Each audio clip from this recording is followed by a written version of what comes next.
Hey everybody, mrayse here, and today we're playing Warhammer 40k Rogue Trader.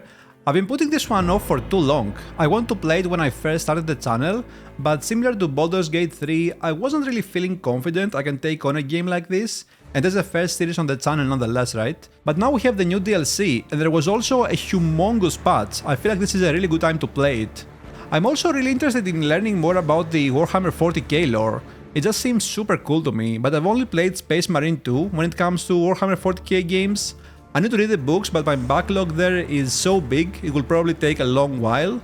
Now, a fair bit of warning here, we'll play on the hardest difficulty, as always of course, but I know nothing about the game mechanics, so in this first episode where we also create our character, we'll also go through all of the stats, read a lot of the descriptions, figure out what we want to do, and then we'll dive in. I know this might not be everyone's favorite cup of tea, but I'll have timestamps for you guys so you can skip the sections you don't want. So yeah, let's get right into it. Main story, we have the 2 DLC, yep. Continue. We're gonna play on unfair, obviously, I just wanna see how they do it here. The modifiers for this difficulty level gradually come into effect, reaching their intended values by the conclusion of Chapter 1. Unfair difficulty is unfair. It requires thoughtful use of all game mechanics and an extremely well optimized party. Even then it might require numerous reloads to get through some challenges. The stats and modifiers of enemies and the game environment are heavily increased. Penalties for the player's party are unfair. Okay, so... I mean, we're just gonna leave all of them on default, I think. If there is anything I should change, let me know. I assume we can do it afterwards. Choosing this difficulty is not recommended, yeah, that's fine. Okay, we're gonna create our own character, of course. We have 3 presets here. Custom character. Create your very own rogue trader from scratch. Cool. Portrait. Okay, I don't really care about any of this. I guess we'll just pick something. Custom portrait? Oh, okay. I don't know, I guess we pick... I don't know. They all look pretty poo-poo actually. I guess maybe... this guy? I don't know, man. I don't think it matters. Appearance... will we ever get to see him? I don't think so. For the glory of the excellence matters. Bold male, pious, pragmatic. Time to reap the spoils of the battle. Heretic. I will delight my masters with your demise. Okay, we're definitely gonna play this. Death and riches for me. Oh, interesting. Kinda like this one as well. I think we'll go with Heretic. Ruinous favor prevails. I kinda wanna do an evil playthrough anyway. Homeworld. Deathworld, Voidborn, Hiveworld, Forgeworld, Imperial Fortress. On Deathworld, the plants, beasts and sometimes even the environment itself take aggressive and destructive forms inimical to human life. Whilst exceptionally difficult to colonize, many Deathworlds possess valuable resources that require an outpost or other presence upon the planet's surface to harvest. These harsh environments result in some of the hardiest and most resilient populations in the galaxy. Those tested and found wanting die young. Voidborn are humans birthed in the belly of a void vessel or aboard an ancient orbital satellite. Those who have lived their lives on void ships become inured to some extent due to the reality-altering process of warp travel and to living in low or zero gravity environments. In many cases their features are drawn and their skin pallid. They may even have minor deformities or a strangeness to their speech, gait or general appearance that sets them apart from others. A Hiveworld's population is so dense that great swathes of the surface of the world are frequently covered in gargantuan cities bejeweled with towering spires that pierce the atmosphere. Hiveworlds are vital to the welfare of the Imperium and are the beating heart of its economy and war machine. They produce munitions for the Emperor's armies in vast manufactories, mine valuable materials and refine fuel for the Imperial Navy. Innumerable regiments of the Astra Militarum are raised from their massive populations as well. Strength in numbers. Okay, we'll check all of this in a second. Forge worlds are the domain of the Adeptus Mechanicus, entire planets ceded to the demands of vast macro industries. Each is a manufacturing super complex of unimaginable capacity and power. Over the millennia, different Forge worlds have become especially renowned for their philosophies of ways of war. These are often colored by the technologies they specialize in manufacturing. The bulk of a Forge world's population is utilized as a labor force, whilst the fortunate few may be inducted into the ranks of the Adeptus Mechanicus itself. I guess this is the nobility or something? An imperial world is one of a million planets united by the belief in the immortal god Emperor. Hailing from hyper-technological societies to grimy feudal populations, the inhabitants of countless worlds offer fealty and devotion to the master of humanity and the imperial creed espoused by his servants. The designation Imperial World encompasses a vast array of wholly dissimilar worlds that are nevertheless part of the Imperium. Fortress worlds are planets where the entire populace is immersed in warfare. They constantly train for the day that they may be called upon to defend the Imperium, a charge they solemnly uphold. Fortress worlds are established as bulwarks against the enemy. Every citizen is a soldier trained to fight from the moment they can handle a weapon. Interesting. Okay, so what do we get from all of this? Death is like +5 to strength, toughness, agility, and we lose intelligence and fellowship. Now the thing is, with these games I always go for a mage, so that's what we're gonna do. So this is probably not for us. Once per combat, when the wounds of a Death World character drop below 30%. Wait, what is this? Is this health? A measurement of how much punishment a character can take before suffering debilitating effects and ultimately death. A character can often increase their wounds by spending experience points and improving their characteristics such as toughness. Yeah, okay, so this is health. Maximum health and temporary health. Okay, so they basically get a cheat death or something. Interesting. These guys get willpower and intelligence, which is for us. I'm gonna assume. A Voidborn character can reroll any failed attack, dodge, parry, characteristic or skill test with a 20% chance of success. Okay, what are these? Dodge, a parameter that helps negate damage from melee and ranged attacks. If a character is attacked, they will automatically try to dodge the attack, no matter the weapon. Base dodge chance is 30 plus the target's agility minus the attacker's dodge reduction. Interesting, okay, that makes sense. It can be further affected by abilities and effects that grant bonuses or penalties to the target's dodge or the attacker's dodge reduction.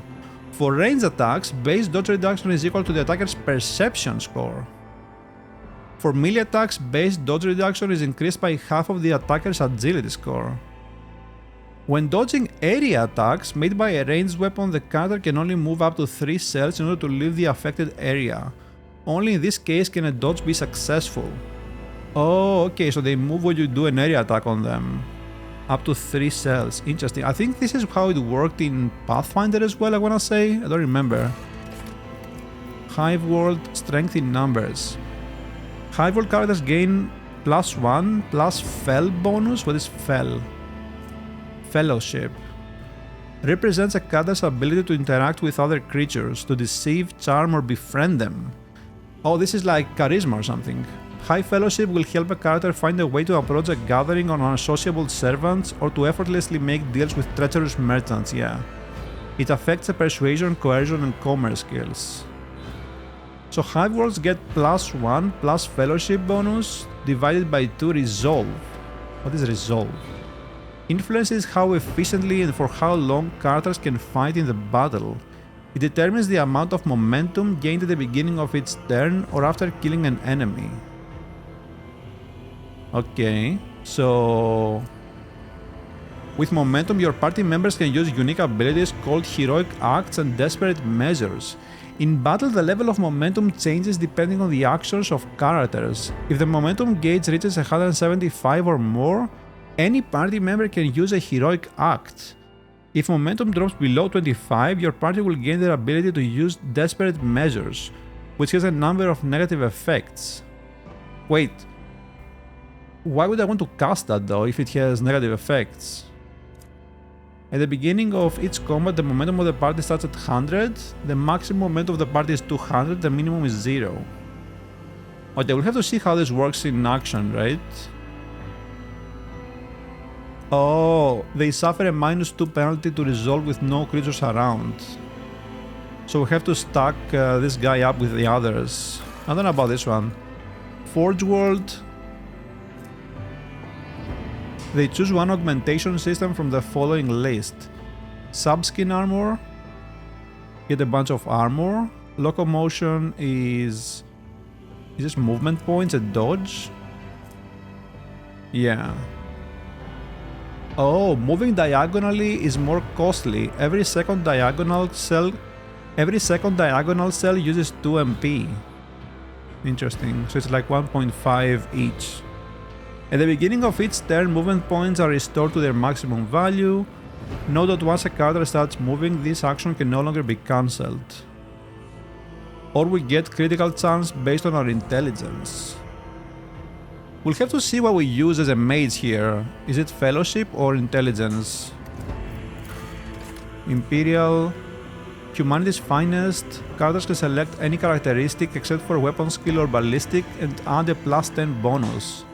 Okay, this is like pretty straightforward. Each time a Fortress World character kills an enemy, they gain +10 stacks of Never Stop Shooting. At the start of their turn, there is a stacks of Never Stop Shooting percentage chance that the first attack this round will cost 0 AP and will not count toward the attack limit per turn. Oh, so there is an attack limit. Oh, this is really good. If this effect triggers, all the stacks are lost. This is really interesting. Perception and willpower. What is willpower? A character's ability to withstand the horrors of the warp, the terrors of space, and the dreadful opponents they are bound to encounter in the Koronus Expanse. High willpower allows characters to exert control over a crowd or interrogate a heretic. It also increases the chances of resisting negative mental effects and psychic powers. Okay. What was this called in Baldur's Gate? I don't remember. It's the Wisdom, I think, or something. Okay, I'm not sure about this yet. Let's move on here really quick. And we'll have to go back and forth, right? Astra Militarum Commander. Commonly known as the Imperial Guard, is the primary fighting force of the Imperium and the first line of defense from the myriad threats that endanger the existence of humanity in the 41st millennium. 41st. You have served as one of the commanders of an Astra Militarum regiment, commanding thousands and winning battles in the name of the God Emperor. I don't think we want to do this, right?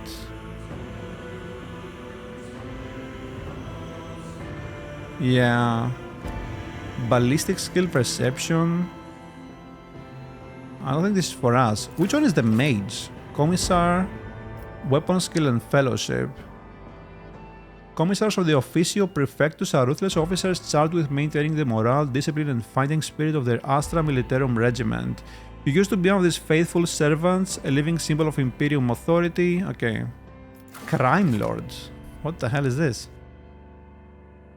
The Imperium survives and prospers in no small part due to the narrowness of its vision, but a rebellious mind and will such as yours could not be so easily constrained.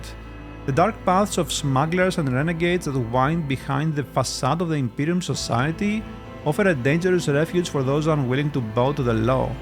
You used to be one of those dangerous yet resourceful individuals. At the start of the combat, the Crime Lord gains intelligence bonus stacks of the Surefire Plan effect. Activation of this ability consumes 1 stack and makes the next action stronger, depending on the type of action. If they attack, they deal more damage based on perception. If they move, they gain dodge and parry based on the perception. And if the Crime Lord uses a non-damaging ability, the enemy suffers a -10% penalty to damage for 1 round based on intelligence. I don't know about this, this seems pretty bad. Priests.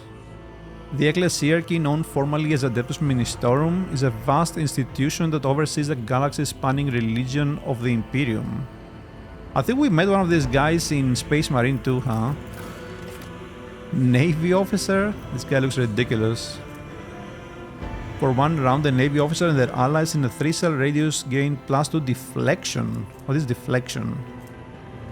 Determines the amount of damage deducted whenever an enemy hits the character. Oh, it's like a shield. Okay. This seems terrible. Agility, Fellowship, Noble.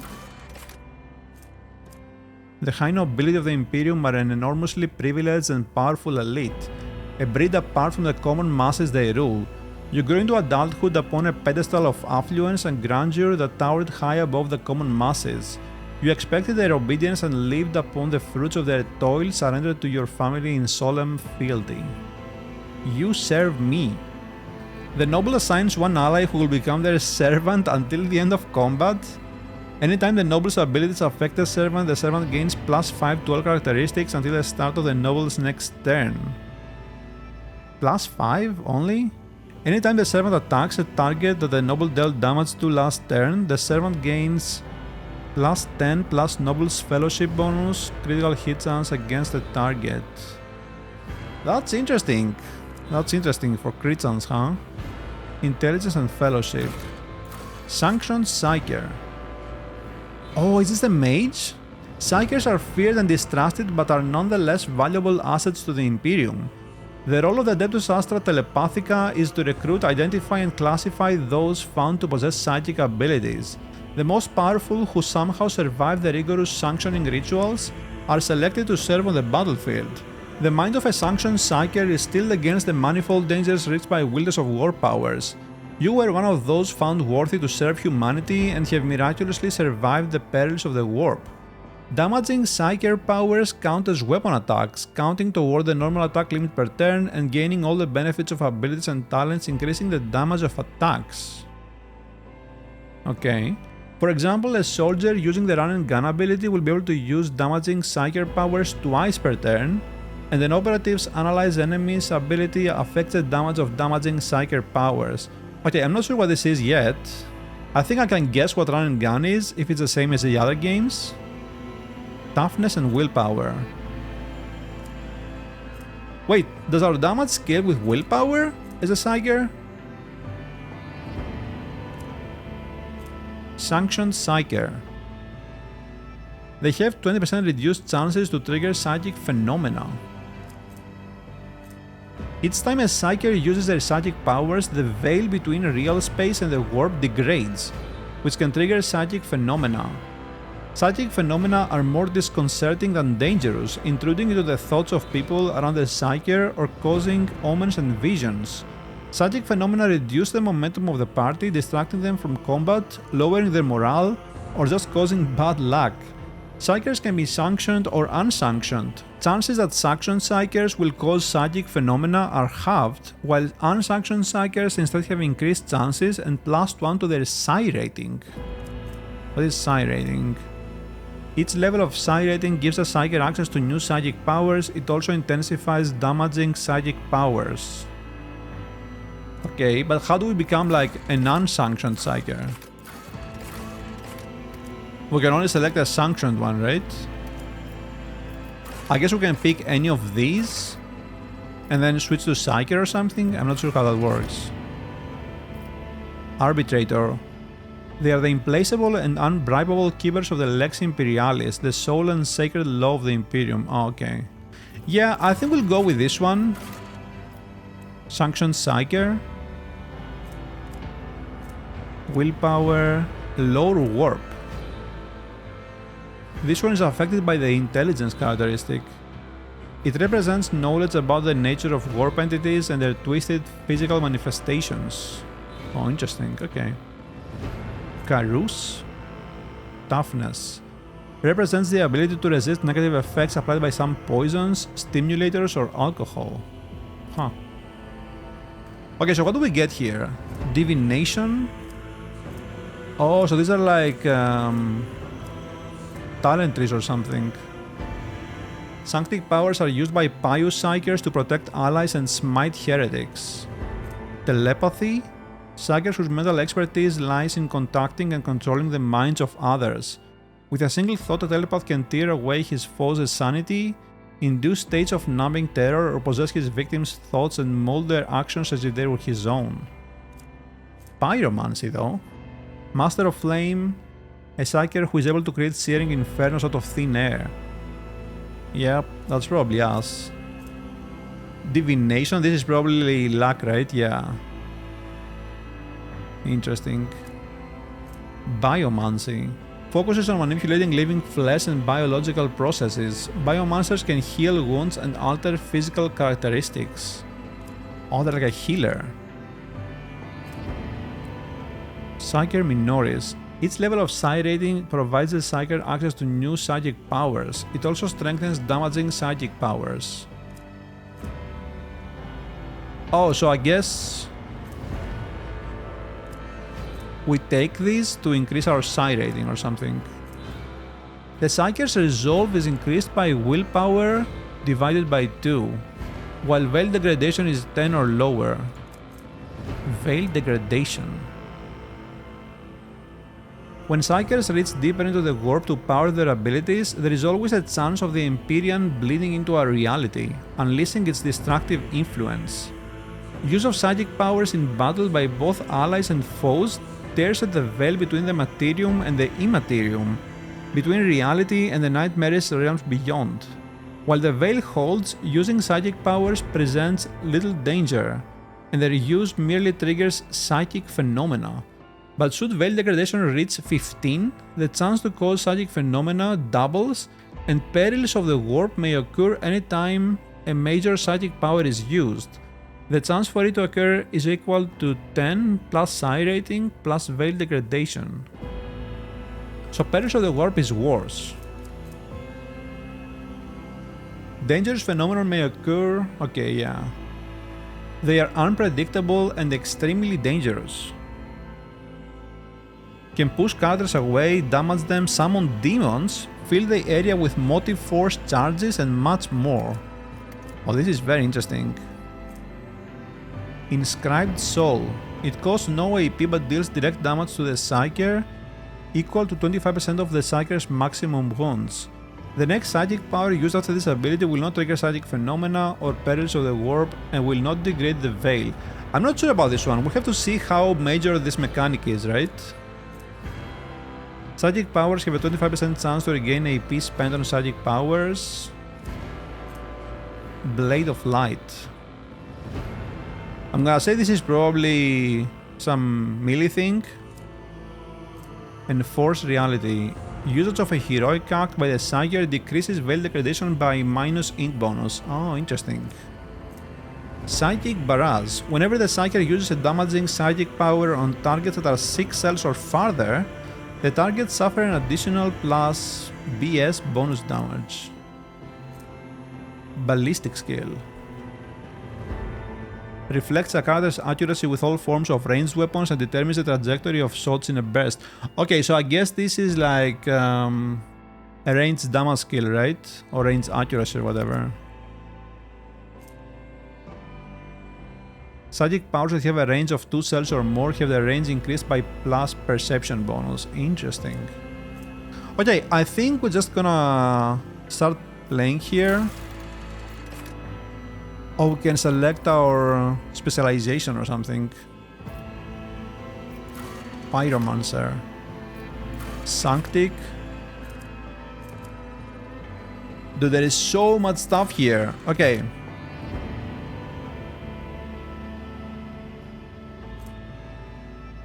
This one gives us strength and toughness. Yeah, so this guy is like a melee or something. Damage reduction. Healing. Yeah, that's not for us.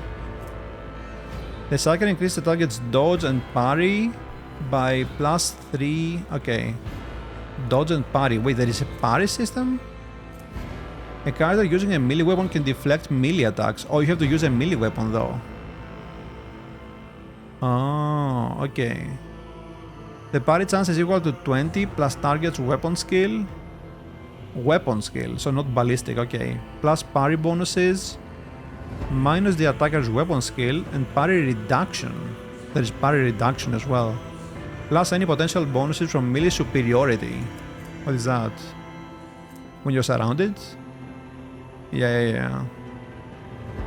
Cool, okay. And Pyromancer is Ignite. The target suffers from 1 plus Psyker's willpower bonus. Okay, so we do use willpower as our damage stat. Plus 6 times the Psi rating to 2 times Psyker's willpower bonus plus 10 times the Psi rating. Huh. And suffers the war burn effect. This attack has 5 times the Psi rating armor penetration. The Psyker can move after using Ignite. Oh, interesting. War burn. Okay, so this is like a damage over time thing. The target creature must pass an agility resistance test with a minus 5 times the Psi rating penalty to stop burning. So Psi rating very important for us. So I'm gonna assume we have to take these talents like fast. These things here. We have 4 of them. Okay. We have Firestorm. I mean, I guess we'll see all of them inside the game, right? Sanctic. What is this? All allies in a circle with a 5-cell radius gain 1 plus the Psi rating divided by 2 resolve until the end of combat. Every additional stack of this effect increases the resolve bonus by plus 2. So I guess these guys focus on resolve and momentum. Direct damage. Damage is increased by plus 50% against Xenos, 100% against Chaos Worshippers or Drukhari, 150 against demons, and by 50% if the enemy has already damaged the Psyker or any of the Psyker's allies until this combat. Healing for allies affected by Word of the Emperor. So this should affect everyone until the end of combat, right? So this is like a global healing or something. Again, Word of the Emperor. Deflection.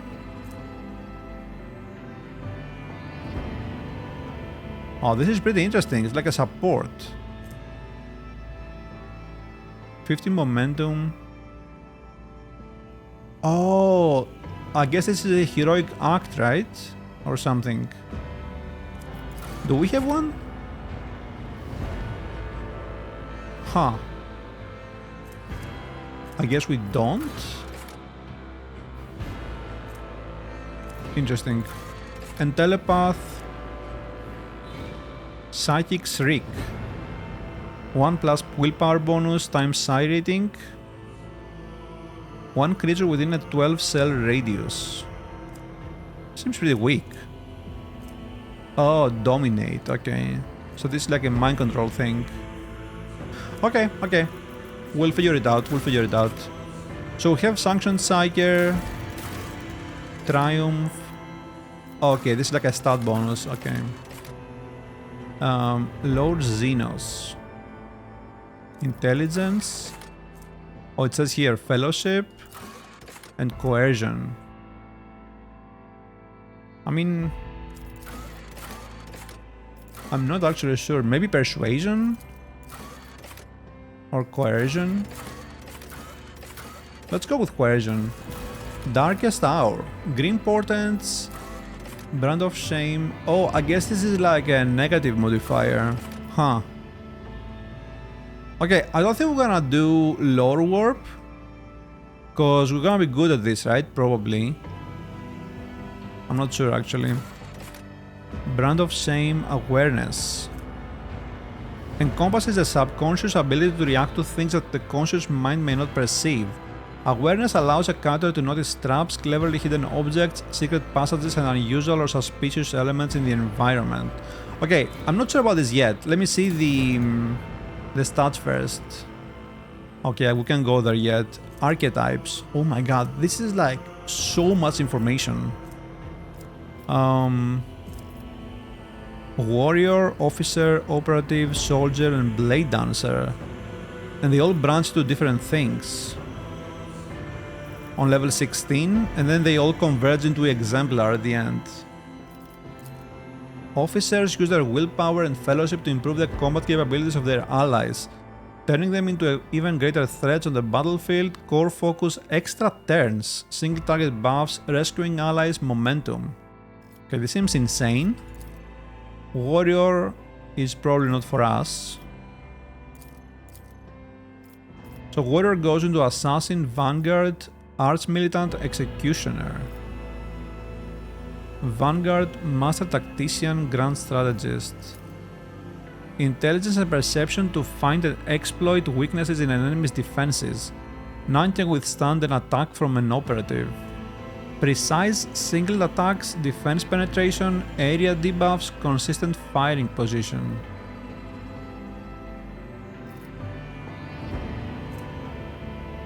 One AP. Targets one enemy within line of sight. The target immediately gains +1 plus int bonus divided by 2 exploits. What are exploits? If the operative hits a target with an exploit stack, the attack deals +5 times the perception bonus more damage. The damage is also increased by 10% for each exploit on the target.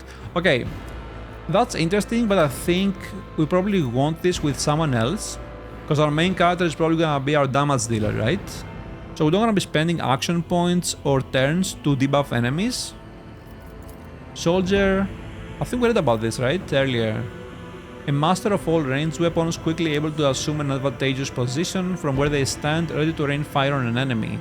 While well trained in a highly diverse range of arms, a soldier is particularly proficient at blasting their targets with burst fire and area weapons. Oh yeah, run and gun, we saw this earlier on the Psyker. The soldier gains movement points based on the agility. Next attack costs -1 AP less and does not count toward the attack limit per turn. Until the end of the turn, the soldier becomes winded. While winded, the soldier suffers a -10 penalty to ballistic skill and cannot use run and gun. Okay. So you can use this every other turn basically. But this is really good. It means we can attack twice per turn.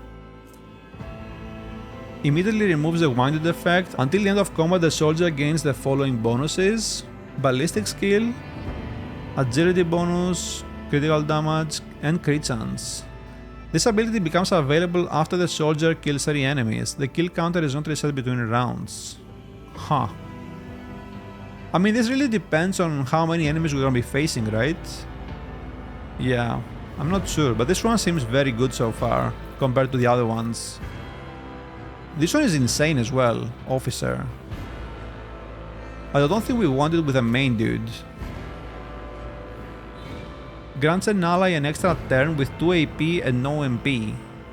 If this ally is under the effect of Voice of Command and kills an enemy before the end of the officer's turn, the ally gains a one-time additional +2 times the officer's fellowship bonus momentum. Okay, yeah. This guy is insane. These officers. Voice of Command. So we cast Voice of Command before bringing it down on someone. Forces an ally to push themselves, increasing their characteristics by 10 plus the officer's fellowship bonus. Oh dude, this is insane. He even buffs people. Additionally, all of the officer's abilities can be applied to the target of Voice of Command from any distance. A character who becomes the target of Voice of Command cannot be targeted by this ability again for the next 2 rounds. Okay. This guy seems insane. Ultimate abilities. Grants an ally an extra turn with full AP and MP. During the extra turn, there is no attack limit? Dude, what the hell is this? Oh, this is the Desperate Measures. Grants an ally an extra turn with full AP and MP. So this is the same thing. Until the end of combat, the officer's fellowship is halved. Okay, but it has like a disadvantage as well, because you let the momentum drop too low, right? Blade Dancer, probably not for us. Melee, swords, movement, dodge, parry. Yep, okay. I think we'll stick to Soldier for now. And then we can branch into Arch Militant, Master Tactician, and Bounty Hunter. Huh. Yeah, I think we'll go with Soldier for now. Let me see what we can do with the characteristics. So, weapon skill, ballistic, strength, toughness, agility, intelligence, perception, willpower, and fellowship. So this is like a melee skill, right? Yeah. Increases parry and reduces enemy parry chance against melee attacks. It also increases chances of scoring a critical hit in melee combat. Probably don't want that. We can't reduce it though. We have 30 points. Ballistic we definitely won't, right? Because we have something for pyromancers, I think. Don't we? Wait, maybe it was here.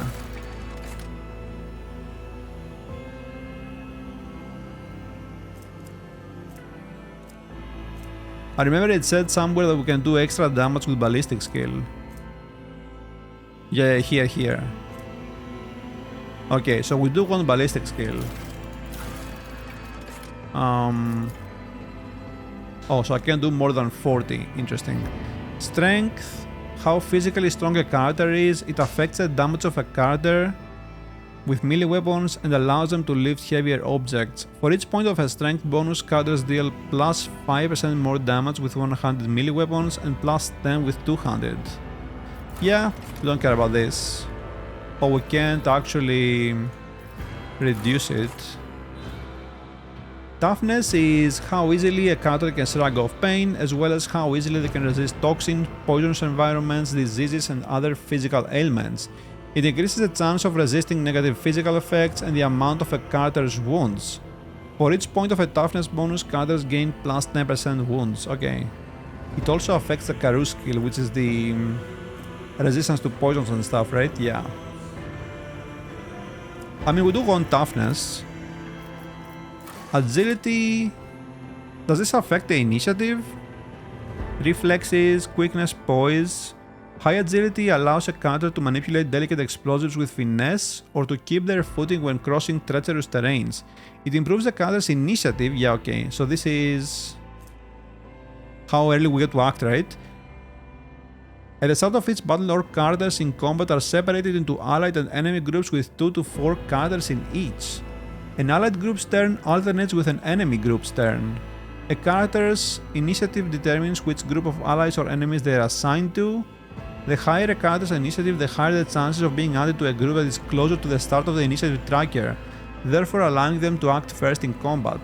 The first to act is the group whose average initiative is the highest. Oh, this is an interesting way to do things. It's calculated using agility bonus plus perception divided by 2 plus 1 to 10 dice roll. So it's mostly agility. Interesting. Interesting. Then we have intelligence.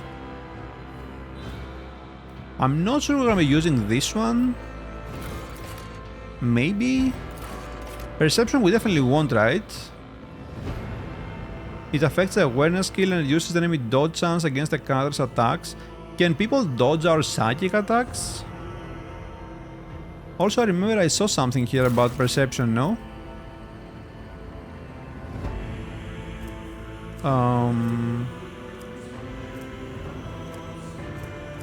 Didn't I?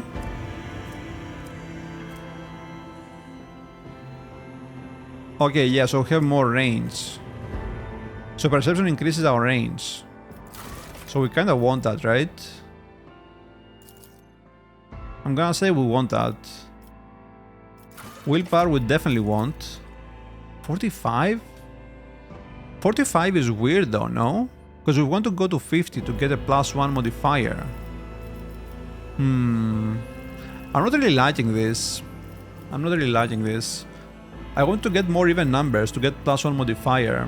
Can we change anything? Awareness, logic.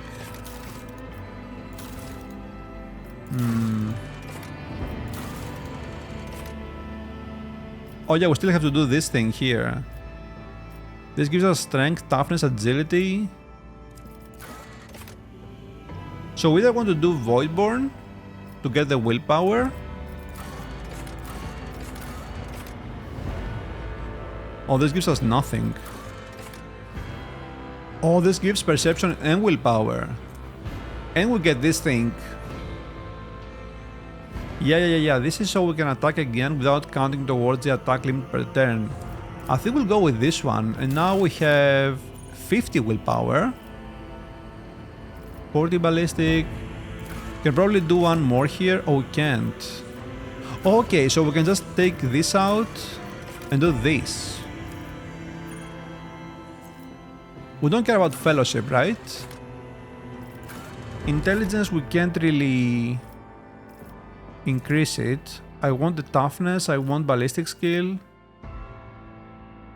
Non-burst ranged area attacks.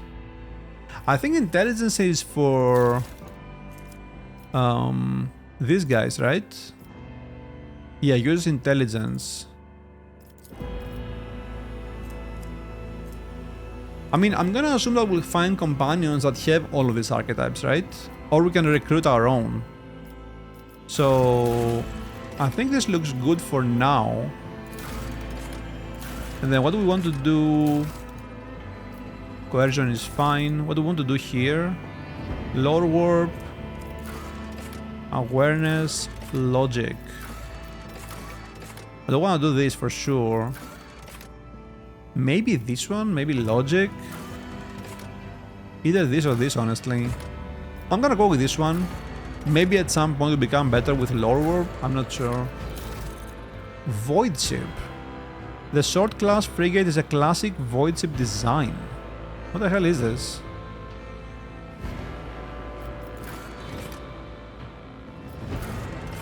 What the hell? This is humongous.